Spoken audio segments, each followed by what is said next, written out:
Hello! My name's Mariah Reading and I'm an environmental landscape painter and I've been the artist in residence here for the month of June 2025. Woohoo! Surrounded by all the art that I've been able to make, both done and not quite done, that I'm bringing home with me. But yeah, what a month it's been. I've been applying for this residency since 2017 or 2018. So the fact that I'm here now is just all the sweeter. It's flown by this month, but also I feel like I've had time to really reflect and be here, just be here in Glacier National Park. Yeah, it's been one of the only residencies. This is the 5th National Park residency that I've had the privilege of participating in, and this has been kind of one of the more transformative ones. I kind of have taken my work in a different direction that I didn't anticipate, which is very exciting. Tried to find this balance between exploring. You know, there's 700 miles of trails to explore, but then also wanting to come back and have time to reflect on this landscape. So my first week here, I participated. My first program was a trash cleanup on the highway, and we found barely any trash, which is just remarkable for a park that has 3+ million visitors annually. So what I have been finding are like little micro trash pieces, which can be just as harmful, especially to wildlife. So I'm starting this kind of new collaged type of art, this mosaic piece, which I'm not done yet, but I'm going to bring it home to Maine with me. So these are all bits and pieces of trash found in and around the park that I'm compiling together to form one cohesive painting. And I haven't really taken my work in this direction before. I've done collage, I've done sculpture, but this is kind of a jumping off point from that. So this is the Avalanche Lake Trail, where you can see those beautiful teal colors through the slats of the trees. So I'm excited. This one's been, it's taken a while to get into all those like nooks and crannies and all of that. So we're working on this one. Yeah, finding bits and bobs. This too is kind of a, woo! Don't mind me, all my trash. This one too is kind of a little bit of a different approach. This is a view from St. Mary, like with all the beautiful wildflowers coming through, and I found this microfiber towel that I cinched up to form a mountain out there.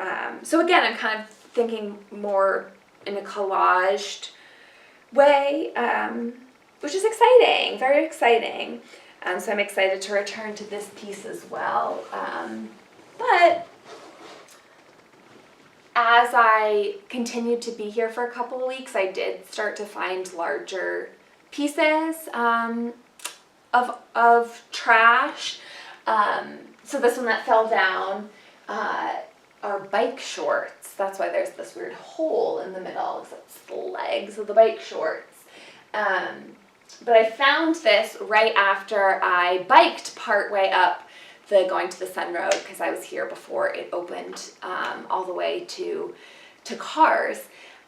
So that was a really exciting thing. I did that at sunrise, and then I was driving back to Apgar, and I found a crumpled up pair of bike shorts lying in the parking lot there on the day that I biked it, and took this photo while I was biking.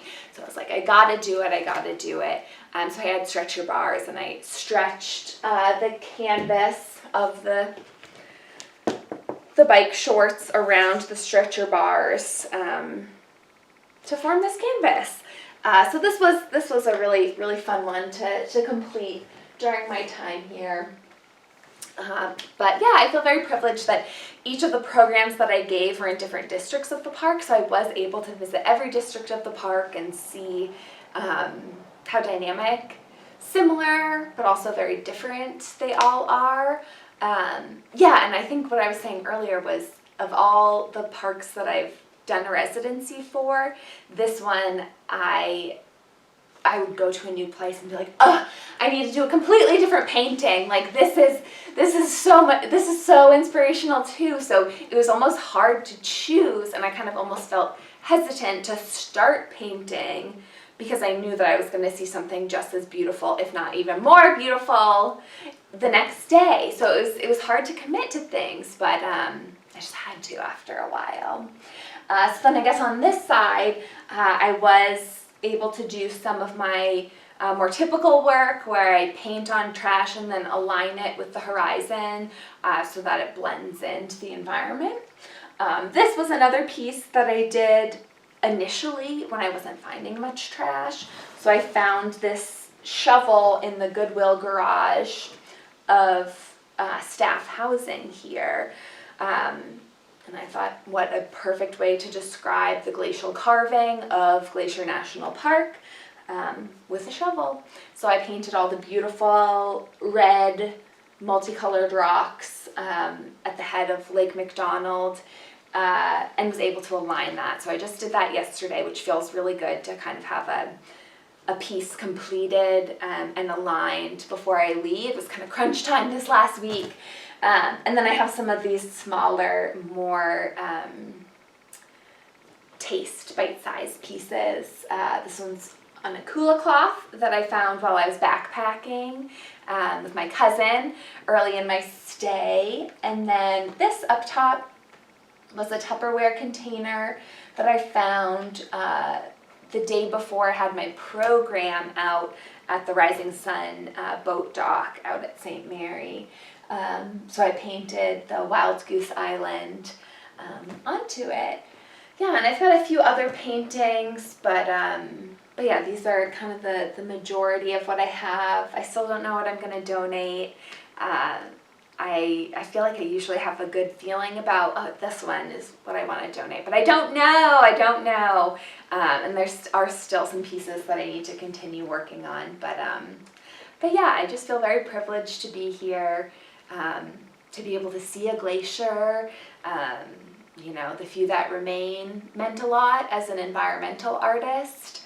And yeah, just kind of a final story. I grew up, my parents were living in Washington, and then they moved to Maine, and they drove the Going to the Sun Road and took 4 photos to make a panorama. So I grew up with that framed photo collage in my childhood house, and it's like been a part of my subconscious for the 31 years that I've been alive. And that was in 1992. So I found the spot and was able to take the similar panoramic view, which kind of shows, you know, how this park kind of remains, because they look very similar, but also how quickly change is happening around us. So as a landscape artist who's kind of depicting these changes, I'm again just so privileged to be here and kind of take a snapshot of what this place looks like right here, right now in June 2025. So thank you so much, Glacier.